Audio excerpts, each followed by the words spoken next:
दोस्तों, क्या आप जानते हैं सुनीता विलियम्स जो कि अमेरिका में रहती हैं और उनके पार्टनर बैरी विलमोर, ये दोनों एस्ट्रोनॉट खला में बुरी तरह फंसे हुए हैं। ये मिशन 10 दिनों पर मुश्तमिल था और आज उन्हें 40 दिन से भी ऊपर का वक्त हो गया है। नासा के पास लोगों को बताने के लिए अभी तक कोई फाइनल डेट नहीं है कि वो बता सकें कि ये दोनों कब जमीन पर वापस लौटेंगे, क्योंकि इनको इंटरनेशनल स्पेस स्टेशन से वापस लाने वाले स्टारलाइनर स्पेसक्राफ्ट में कोई पेचीदा किस्म की खराबी पैदा हो चुकी है। इंजीनियर्स ने साफ अल्फाज में ये बात कही है कि इस रॉकेट के साथ अर्थ एटमॉस्फेयर पर एंट्री करने पर एस्ट्रोनॉट्स की सेफ्टी की कोई गारंटी नहीं है। दूसरे अल्फाज में अगर कहें तो कल्पना चावला वाला इंसिडेंट दोबारा देखने को मिल सकता है। सुनीता विलियम आखिर कब तक इस तरह स्पेस में फंसी रहेंगी? आखिर उनके स्पेसक्राफ्ट में क्या मसला है?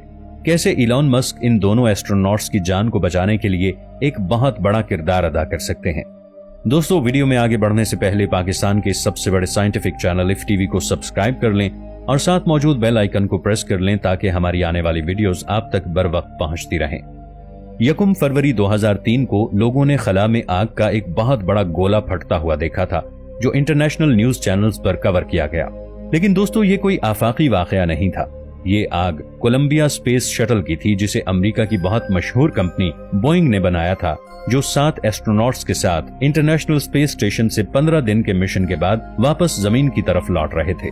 मगर मिशन लॉन्च के दौरान एक हीट शील्ड फॉर्म टूटकर एक स्पेस शटल के साथ टकराने से स्पेस शटल में एक सुराख हो गया। इसी वजह से जब स्पेस शटल जमीनी आबो हवा में दाखिल हुआ तो आबो हवा में मौजूद गैसें बहुत तेजी से स्पेस शटल में दाखिल हुईं। इससे हुआ ये कि शटल का टेम्परेचर बहुत तेजी से मेल्टिंग पॉइंट तक पहुंच गया। स्पेस शटल उस टेम्परेचर को बर्दाश्त न कर सका और जल्द ही वो आग के गोले में बदलकर फट गया। इस हादसे में स्पेस क्राफ्ट में मौजूद 7 अफराद मारे गए। ये वाकया एस्ट्रोनॉमी तारीख का इंतहाई ट्रैजिक वाकया है।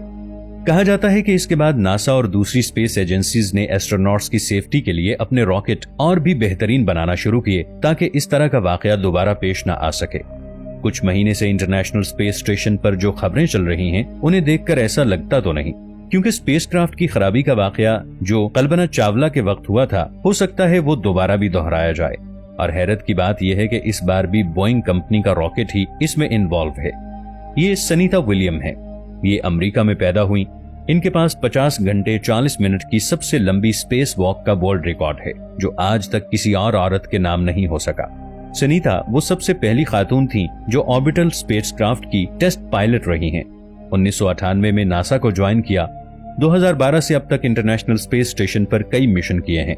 उनके हालिया ISS मिशन में कुछ ऐसा हुआ कि उनका सिर्फ 10 दिन चलने वाला मिशन अभी तक खत्म नहीं हुआ और आज सुनीता को 1 माह से ऊपर का अरसा हो गया है, क्योंकि जमीन पर वापस आने के लिए उनके पास सेफ स्पेसक्राफ्ट नहीं है। और जिस बोइंग स्पेसक्राफ्ट से वो खला में गई थी, इसमें काफी पेचीदा मसाइल चल रहे हैं। इन मसाइल के साथ अगर ये जमीनी आबो हवा में दाखिल हुई तो हो सकता है बहुत बड़ा धमाका हो जाए। 5 जून 2024 Cape Canaveral space force station Florida ने बैरी विलमोर और सुनीता विलियम्स दोनों एस्ट्रोनॉट्स को जमीन से 460 किलोमीटर दूर स्पेस में फ्लोट हो रहे इंटरनेशनल स्पेस स्टेशन की तरफ उड़ाया था। ये उस स्पेसक्राफ्ट का पहला ISS मिशन था। जमीन से ISS तक पहुंचने का सफर स्टारलाइनर्स ने कामयाबी से तय कर लिया और 6 जून को दोनों एस्ट्रोनॉट ISS तक पहुंचकर लैंड हो गए। नासा का इब्तदाई मंसूबा ये था कि इस मिशन में दोनों एस्ट्रोनॉट्स को तकरीबन 8 दिन तक ISS में रखेंगे और ये दोनों एस्ट्रोनॉट्स ISS पर कई तरह के एक्सपेरिमेंट परफॉर्म करेंगे। फाइनली 14 जून को दोनों एस्ट्रोनॉट्स इसी स्टारलाइनर स्पेसक्राफ्ट के जरिए वापस जमीन की तरफ लौट आएंगे। लेकिन बदकिस्मती से मंसूबे के मुताबिक कुछ भी न हुआ, क्योंकि ISS लैंड होते साथ ही एस्ट्रोनॉट्स ने स्टारलाइनर के कंप्यूटर में कई मैलफंक्शंस रिपोर्ट किए जो एरर दे रहे थे। शुरू में इन फंक्शंस की तरफ कोई खास तवज्जो न दी गई और नासा ने इन्हें फिक्स करने का काम एस्ट्रोनॉट्स बैरी विलमोर और सुनीता विलियम्स को देते हुए नेक्स्ट रिटर्निंग डेट 26 जून का कर दिया। वैसे भी स्टारलाइनर्स अभी तक जमीन की सतह से 400 किलोमीटर ऊपर मौजूद है और बोइंग का कोई भी इंजीनियर स्पेस में जाकर स्टारलाइनर के खराब पार्ट को चेंज या फिर फिक्स तो नहीं कर सकता। इसलिए अब जिम्मेदारी इन्हीं दोनों एस्ट्रोनॉट्स के ऊपर है कि वो अपने स्टारलाइनर को फिक्स करें ताकि वो बाहिफाजत जमीन की तरफ लौट सकें। शुरू में एस्ट्रोनॉट्स ने स्टारलाइनर पर यह प्रेशर कंट्रोल करने और पंप असेंबली मोटर में कई सारे रिप्लेसमेंट और चेंजेस किए। एस्ट्रोनॉट्स और नासा दोनों को ये बात समझ आ गई थी कि मैल फंक्शंस कोई मामूली मैल फंक्शंस नहीं है, बल्कि स्टारलाइनर्स के कई मल्टीपल इंपॉर्टेंट पार्ट्स नाकारा हो चुके हैं, जिनमें सबसे इम्पोर्टेंट इसके थ्रस्टर हैं, जो कि जमीन पर वापसी के दौरान इसकी एंट्री की तेज वेलोसिटी को कम करने और सेफ लैंडिंग को गाइड करने में मदद देते हैं। 28 में से 5 थ्रस्टर पूरी तरह फेल हो चुके हैं। इसके अलावा इंजन को फ्यूल सप्लाई करने वाले वाल्व खराब हो चुके हैं, यानी एस्ट्रोनॉट या फिर नासा के पास इंजन की फ्यूल सप्लाई को कम या फिर ज्यादा करने का ऑप्शन भी मौजूद नहीं होगा। इसके अलावा अब इस स्पेसक्राफ्ट में थ्रस्टर को ओवरहीट से बचाने के लिए इस्तेमाल की जाने वाली हीलियम गैस स्टारलाइनर में लीक हो रही है। अगर लीकेज लगातार होती रही तो जमीनी एटमॉस्फेयर में एंट्री के वक्त काफी ज्यादा गर्म हो चुके थ्रस्टर को ठंडा करने के लिए रॉकेट में हीलियम गैस नहीं बचेगी। ऊपर से लीक हो रही हीलियम भी एक बहुत बड़ा मसला है, क्योंकि ये फ्लेमेबल गैस है और बहुत आसानी से आग पकड़ लेती है। ये सारे मसाइल इतने मेजर हैं कि कई इंजीनियर साफ तौर पर यह कह चुके हैं कि इस कंडीशन में स्पेसक्राफ्ट की कोई गारंटी नहीं कि एस्ट्रोनॉट्स बाहिफाजत जमीन तक पहुंच पाएंगे या कि नहीं। यानी पार्ट्स डिस्ट्रॉय के साथ स्पेसक्राफ्ट को जमीन के एटमॉस्फेयर की तरफ लैंड करवाना खुदकुशी कराने के बराबर होगा। हम उनकी मुश्किल को महसूस कर सकते हैं, क्योंकि 1 महीने से ऊपर का वक्त हो चुका है, लेकिन नासा ने कोई फाइनल डेट जारी नहीं की कि एस्ट्रोनॉट्स जमीन पर कब बाहिफाजत लौट सकेंगे।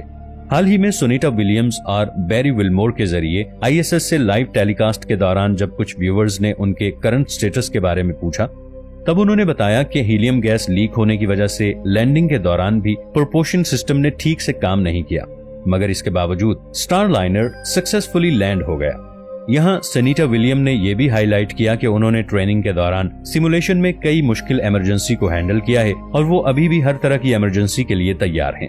सुनीता विलियम्स इस बात को लेकर काफी पुरजोश हैं कि अगर स्पेसक्राफ्ट में कोई मसला पैदा हो भी जाता है तो हम जमीन तक पहुंचने का कोई ना कोई मुतबादिल रास्ता ढूंढ लेंगे। बैरी विल्मोर मजाहिया अंदाज में कहते हैं कि वैसे भी इंटरनेशनल स्पेस स्टेशन रहने और काम करने के लिए काफी अच्छी जगह है, लेकिन दोस्तों सच्चाई यह है कि दोनों एस्ट्रोनॉट्स के पास ज्यादा वक्त नहीं है। स्टारलाइनर को फकत 45 दिनों के लिए स्पेस में रहने के लिए डिजाइन किया गया था और कुछ बैकअप सिस्टम के साथ ये सिर्फ 72 दिनों तक स्पेस में ऑपरेशनल रह सकता है। लेकिन इस टाइमलाइन के बाद स्टारलाइनर स्पेसक्राफ्ट की हालत और भी बदतर हो सकती है और ऐन मुमकिन है कि इस टाइमलाइन के बाद ये बिल्कुल नाकारा हो जाए और किसी काम का न रहे। अगर इन दोनों एस्ट्रोनॉट्स को इसी स्टारलाइनर स्पेसक्राफ्ट के जरिए जमीन पर वापस लाना है तो इनको स्टारलाइनर के थ्रस्टर, फॉल्टी प्रोपेलेंट वाल्व और हीलियम लीकेज जैसे मेजर मसाइल को 45 दिनों या फिर ज्यादा से ज्यादा 72 दिनों के अंदर हल करना होगा। अगर वो फिर भी जमीन के एटमॉस्फेयर पर स्पेसक्राफ्ट को सेफली लैंड नहीं कर सकते, फिर नासा को इन दोनों एस्ट्रोनॉट्स को सेफली जमीन पर लाने के लिए किसी और ऑप्शन को तलाश करना होगा। और फिर यहाँ पर इलॉन मस्क की कंपनी स्पेस एक्स का नाम आता है, क्योंकि इस वक्त स्पेस एक्स कंपनी के पास दुनिया का बेहतरीन और महफूज तरीन स्पेसक्राफ्ट मौजूद है। इस स्पेसक्राफ्ट को ड्रैगन के नाम से जाना जाता है। ये स्पेसक्राफ्ट एक साथ 7 अफराद को बाहिफाजत ISS तक लेकर जा सकता है और वहां से बाहिफाजत वापस भी ला सकता है। पिछले कई साल से इस ड्रैगन स्पेसक्राफ्ट ने कई मुश्किल में फंसे और दूसरी कंपनियों के एस्ट्रोनॉट्स को बाहिफाजत इंटरनेशनल स्पेस स्टेशन तक पहुंचाया है। मुख्तसर ये कि इनके पास एक अच्छा रिकॉर्ड है जो कि ये साबित करता है कि उनके स्पेसक्राफ्ट काफी सेफ हैं।